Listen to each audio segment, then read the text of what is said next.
Recording by Louise J. Bell. The Transfer by Algernon Blackwood. The child first began to cry in the early afternoon, about 3 o'clock to be exact. I remember the hour because I had been listening with secret relief to the sound of the departing carriage. Those wheels fading into distance down the gravel drive, with Mrs. Freen and her daughter Gladys, to whom I was governess, meant for me some hours' welcome rest, and the June day was oppressively hot. Moreover, there was this excitement in the little country household that had told upon us all, but especially upon myself. This excitement, running delicately behind all the events of the morning, was due to some mystery, and the mystery was, of course, kept concealed from the governess. I had exhausted myself with guessing and keeping on the watch, for some deep and unexplained anxiety possessed me, so that I kept thinking of my sister's dictum that I was really much too sensitive to make a good governess, and that I should have done far better as a professional clairvoyant. Mr. Freen, Sr., Uncle Frank, was expected for an unusual visit from town about tea-time. That I knew. I also knew that his visit was concerned somehow with the future welfare of little Jamie, Gladys's 7-year-old brother. More than this, indeed, I never knew, and this missing link makes my story in a fashion incoherent, an important bit of the strange puzzle left out. I only gathered that the visit of Uncle Frank was of a condescending nature, that Jamie was told he must be upon his very best behavior to make a good impression, and that Jamie, who had never seen his uncle, dreaded him horribly already in advance. Then, trailing thinly through the dying crunch of the carriage wheels this sultry afternoon, I heard the curious little wail of the child's crying, with the effect, wholly unaccountable, that every nerve in my body shot its bolt electrically, bringing me to my feet with a tingling of unequivocal alarm. Positively, the water ran into my eyes. I recalled his white distress that morning when told that Uncle Frank was motoring down for tea, and that he was to be very nice indeed to him. It had gone into me like a knife. All through the day, indeed, had run this nightmare quality of terror and vision. "The man with the 'normous face?" he had asked in a little voice of awe, and then gone speechless from the room in tears that no amount of soothing management could calm. That was all I saw, and what he meant by the 'normous face gave me only a sense of vague presentiment, but it came as anticlimax somehow, a sudden revelation of the mystery and excitement that pulsed beneath the quiet of the stifling summer day. I feared for him, for of all that commonplace household I loved Jamie best, though professionally I had nothing to do with him. He was a high-strung, ultra-sensitive child, and it seemed to me that no one understood him, least of all his honest, tender-hearted parents, so that his little wailing voice brought me from my bed to the window in a moment like a call for help. The haze of June lay over that big garden like a blanket. The wonderful flowers, which were Mr. Freen's delight, hung motionless. The lawns, so soft and thick, cushioned all other sounds. Only the limes and huge clumps of guelder roses hummed with bees. Through this muted atmosphere of heat and haze, the sound of the child's crying floated faintly to my ears from a distance. Indeed, I wonder now that I heard it at all. for the next moment I saw him down beyond the garden, standing in his white sailor suit, alone, 200 yards away. He was down by the ugly patch where nothing grew, the forbidden corner. A faintness then came over me at once, a faintness as of death, when I saw him there, of all places, where he never was allowed to go, and where, moreover, he was usually too terrified to go. To see him standing solitary in that singular spot, above all to hear him crying there, bereft me momentarily of the power to act. Then, before I could recover my composure sufficiently to call him in, Mr. Freen came round the corner from the lower farm with the dogs, and, seeing his son, performed that office for me. In his loud, good-natured, hearty voice he called him, and Jamie turned and ran as though some spell had broken just in time, ran into the open arms of his fond but uncomprehending father, who carried him indoors on his shoulder while asking what all this hubbub was about. And at their heels the tailless sheepdogs followed, barking loudly and performing what Jamie called their gravel dance, because they ploughed up the moist, rolled gravel with their feet. I stepped back swiftly from the window, lest I should be seen. Had I witnessed the saving of the child from fire or drowning, the relief could hardly have been greater. Only Mr. Freen, I felt sure, would not say and do the right thing quite. He would protect the boy from his own vain imaginings, yet not with the explanation that could really heal. They disappeared behind the rose trees, making for the house. I saw no more till later, when Mr. Freen Sr. arrived. To describe the ugly patch as singular is hard to justify, perhaps, yet some such word is what the entire family sought, though never, oh, never used. To Jamie and myself, though equally we never mentioned it, that treeless, flowerless spot was more than singular. It stood at the far end of the magnificent rose garden, a bald, sore place where the black earth showed uglily in winter, almost like a piece of dangerous bog, and in summer baked and cracked with fissures where green lizards shot their fire in passing. In contrast to the rich luxuriance of the whole amazing garden, it was like a glimpse of death amid life, a center of disease that cried for healing lest it spread. But it never did spread. Behind it stood the thick wood of silver birches, and glimmering beyond, the orchard meadow where the lambs played. The gardeners had a very simple explanation of its barrenness, that the water all drained off it owing to the lie of the slopes immediately about it, holding no remnant to keep the soil alive. I cannot say. It was Jamie who felt its spell and haunted it, who spent whole hours there, even while afraid, and for whom it was finally labeled strictly out of bounds because it stimulated his already big imagination, not wisely but too darkly.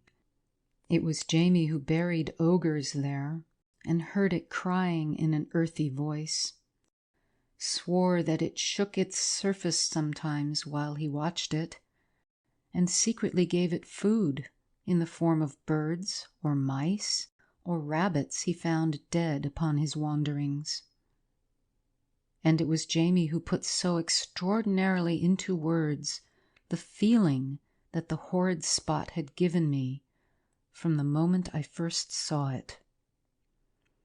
"It's bad, Miss Gould," he told me. But Jamie, nothing in nature is bad, exactly. Only different from the rest sometimes. Miss Gould, if you please, then it's empty. It's not fed. It's dying because it can't get the food it wants. And when I stared into the little pale face, where the eyes shone so dark and wonderful, seeking within myself for the right thing to say to him, he added, with an emphasis and conviction that made me suddenly turn cold, "Miss Gould," he always used my name like this in all his sentences, "it's hungry, don't you see? But I know what would make it feel all right." Only the conviction of an earnest child, perhaps, could have made so outrageous a suggestion worth listening to for an instant. But for me, who felt that things an imaginative child believed were important, it came with a vast, disquieting shock of reality. Jamie, in this exaggerated way, had caught at the edge of a shocking fact. A hint of dark, undiscovered truth had leaped into that sensitive imagination. Why there lay horror in the words I cannot say, but I think some power of darkness trooped across the suggestion of that sentence at the end. I know what would make it feel all right. I remember that I shrank from asking explanation. Small groups of other words, veiled fortunately by his silence, gave life to an unspeakable possibility that hitherto had lain at the back of my own consciousness. The way it sprang to life proves, I think, that my mind already contained it. The blood rushed from my heart as I listened. I remember that my knees shook. Jamie's idea had been all along, my own as well. And now, as I lay down on my bed and thought about it all, I understood why the coming of his uncle involved somehow an experience that wrapped terror at its heart. With a sense of nightmare certainty that left me too weak to resist the preposterous idea, too shocked indeed to argue or reason it away, this certainty came with its full black blast of conviction. And the only way I can put it into words, since nightmare horror really is not properly tellable at all, seems this: that there was something missing in that dying patch of garden, something lacking that it ever searched for, something once found and taken that would turn it rich and living as the rest. More, that there was some living person who could do this for it. Mr. Freen, Sr., in a word, Uncle Frank, was this person who, out of his abundant life, could supply the lack, unwittingly. For this connection between the dying, empty patch and the person of this vigorous, wealthy, and successful man had already lodged itself in my subconsciousness before I was aware of it. Clearly it must have lain there all along, though hidden. Jamie's words, his sudden pallor, his vibrating emotion of fearful anticipation, had developed the plate, but it was his weeping alone there in the forbidden corner that had printed it. The photograph shone framed before me in the air. I hid my eyes. But for the redness, the charm of my face goes to pieces unless my eyes are clear, I could have cried. Jamie's words that morning about the enormous face came back upon me like a battering ram. Mr. Freen, Sr., had been so frequently the subject of conversation in the family since I came, I had so often heard him discussed, and had then read so much about him in the papers, his energy, his philanthropy, his success with everything he laid his hand to, that a picture of the man had grown complete within me. I knew him as he was, within, or, as my sister would have said, clairvoyantly. And the only time I saw him, when I took Gladys to a meeting where he was chairman, and later felt his atmosphere and presence while for a moment he patronizingly spoke with her, had justified the portrait I had drawn. The rest, you may say, was a woman's wild imagining. But I think rather it was that kind of divining intuition which women share with children. If souls could be made visible, I would stake my life upon the truth and accuracy of my portrait.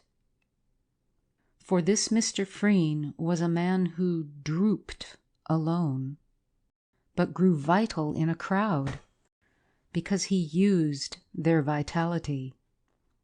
He was a supreme unconscious artist in the science of taking the fruits of others' work and living for his own advantage. He vampired, unknowingly no doubt, everyone with whom he came in contact, left them exhausted, tired, listless. Others fed him, so that while in a full room he shone, alone by himself and with no life to draw upon, he languished and declined. In the man's immediate neighborhood you felt his presence draining you. He took your ideas, your strength, your very words, and later used them for his own benefit and aggrandizement. Not evilly, of course. The man was good enough, but you felt that he was dangerous, owing to the facile way he absorbed into himself all loose vitality that was to be had. His eyes and voice and presence devitalized you. Life, it seemed, not highly organized enough to resist, must shrink from his too near approach and hide away for fear of being appropriated. For fear, that is, of death. Jamie, unknowingly, put in the finishing touch to my unconscious portrait. The man carried about with him some silent, compelling trick of drawing out all your reserves, then swiftly pocketing them. At first you would be conscious of taut resistance. This would slowly shade off into weariness. The will would become flaccid. Then you either moved away or yielded, agreed to all he said with a sense of weakness, pressing ever closer upon the edges of collapse. With a male antagonist, it might be different, but even then, the effort of resistance would generate force that he absorbed, and not the other. He never gave out. Some instinct taught him how to protect himself from that. To human beings, I mean, he never gave out. This time, it was a very different matter. He had no more chance than a fly before the wheels of a huge, what Jamie used to call, a traction engine. So this was how I saw him, a great human sponge, crammed and soaked with the life, or proceeds of life, absorbed from others, stolen. My idea of a human vampire was satisfied. He went about carrying these accumulations of the life of others, In this sense, his life was not really his own. For the same reason, I think, it was not so fully under his control as he imagined.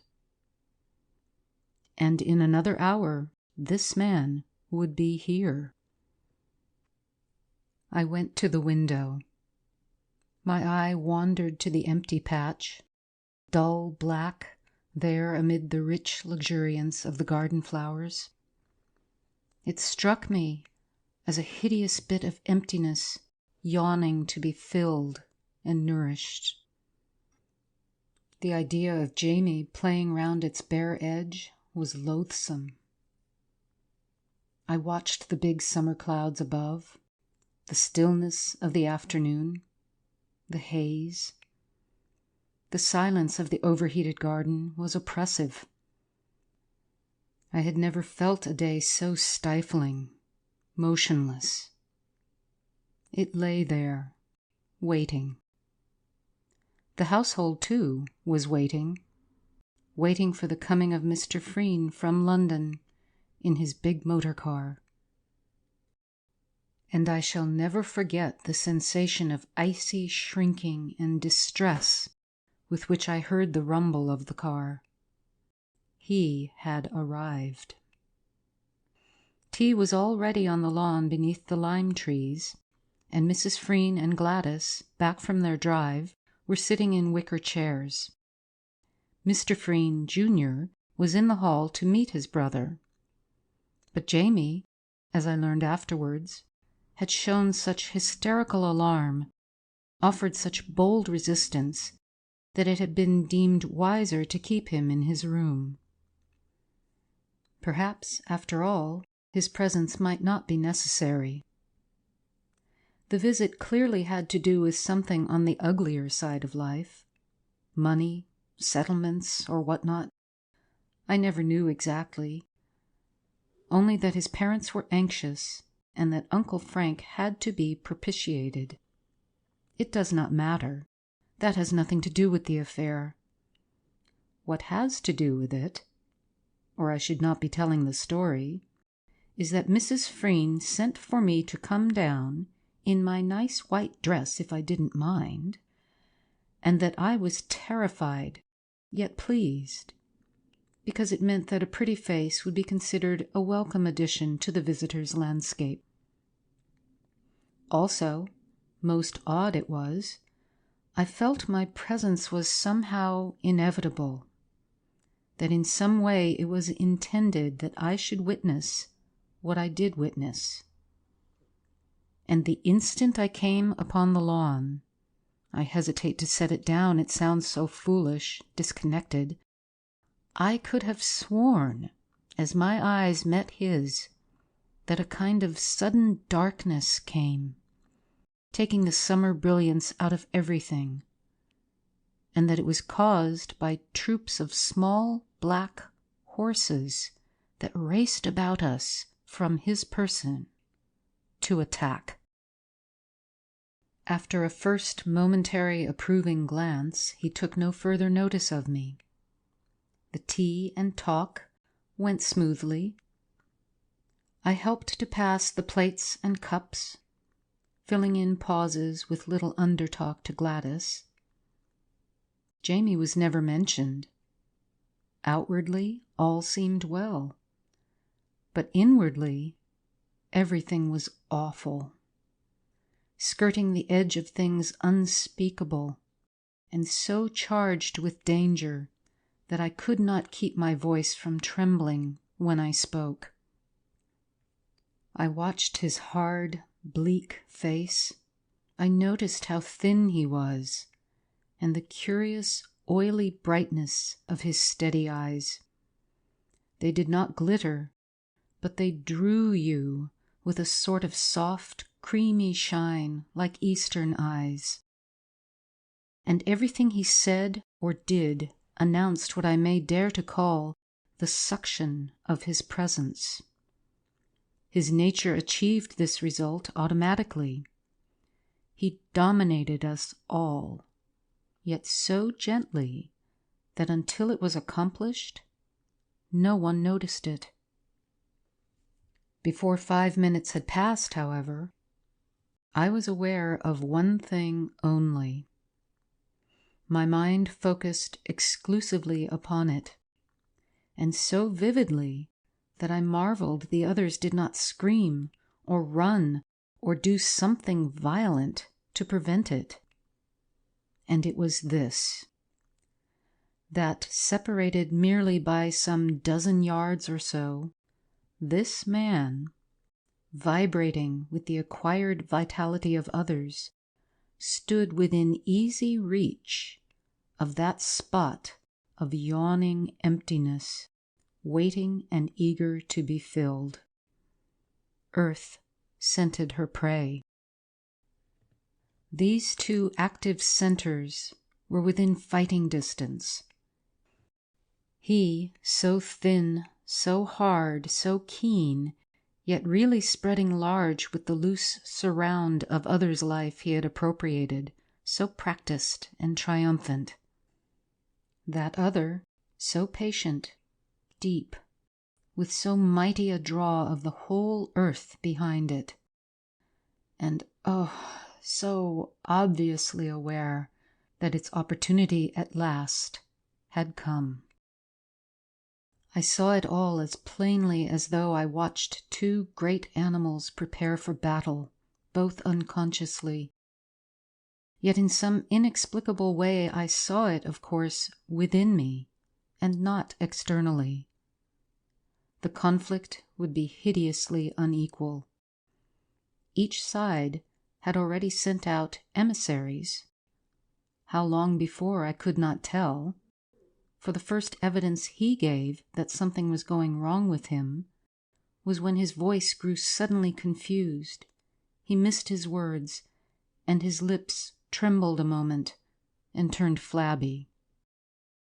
The next second his face betrayed that singular and horrid change, growing somehow loose about the bones of the cheek, and larger, so that I remembered Jamie's miserable phrase.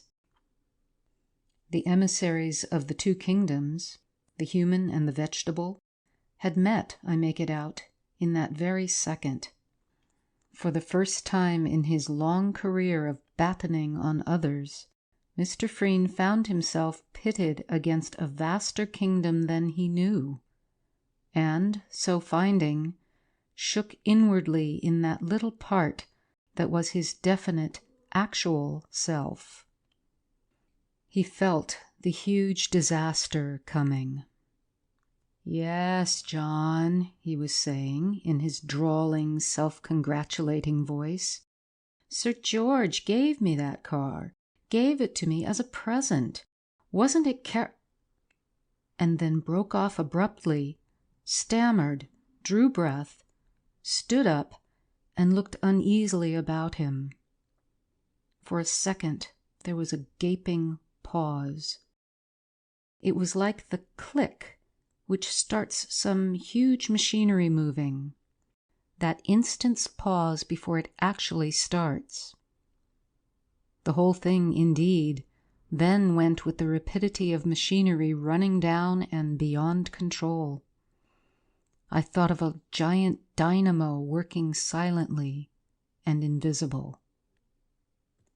"What's that?" he cried in a soft voice charged with alarm. "What's that horrid place? And someone's crying there. Who is it?" He pointed to the empty patch. Then, before anyone could answer, he started across the lawn towards it, going every minute faster. Before anyone could move, he stood upon the edge. He leaned over, peering down into it. It seemed a few hours passed, but really they were seconds, for time is measured by the quality and not the quantity of sensations it contains. I saw it all with merciless, photographic detail, sharply etched amid the general confusion. Each side was intensely active, but only one side, the human, exerted all its force in resistance. The other merely stretched out a feeler, as it were, from its vast potential strength. No more was necessary. It was such a soft and easy victory. Oh, it was rather pitiful. There was no bluster or great effort, on one side at least. Close by his side I witnessed it, for I, it seemed, alone had moved and followed him. No one else stirred, though Mrs. Freen clattered noisily with the cups, making some sudden impulsive gesture with her hands. And Gladys, I remember, gave a cry. It was like a little scream. "Oh, Mother, it's the heat, isn't it?" Mr. Freen, her father, was speechless, pale as ashes.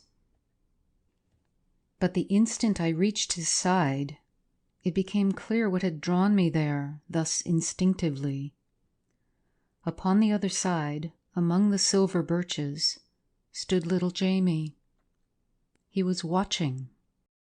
I experienced, for him, one of those moments that shake the heart. A liquid fear ran all over me, the more effective because unintelligible, really. Yet I felt that if I could know all, and what lay actually behind, my fear would be more than justified. That the thing was awful, full of awe. And then it happened. A truly wicked sight, like watching a universe in action, yet all contained within a small square foot of space. I think he understood vaguely that if someone could only take his place, he might be saved. And that was why, discerning instinctively the easiest substitute within reach, he saw the child and called aloud to him across the empty patch, "James, my boy, come here." His voice was like a thin report, but somehow flat and lifeless, as when a rifle misses fire, sharp yet weak.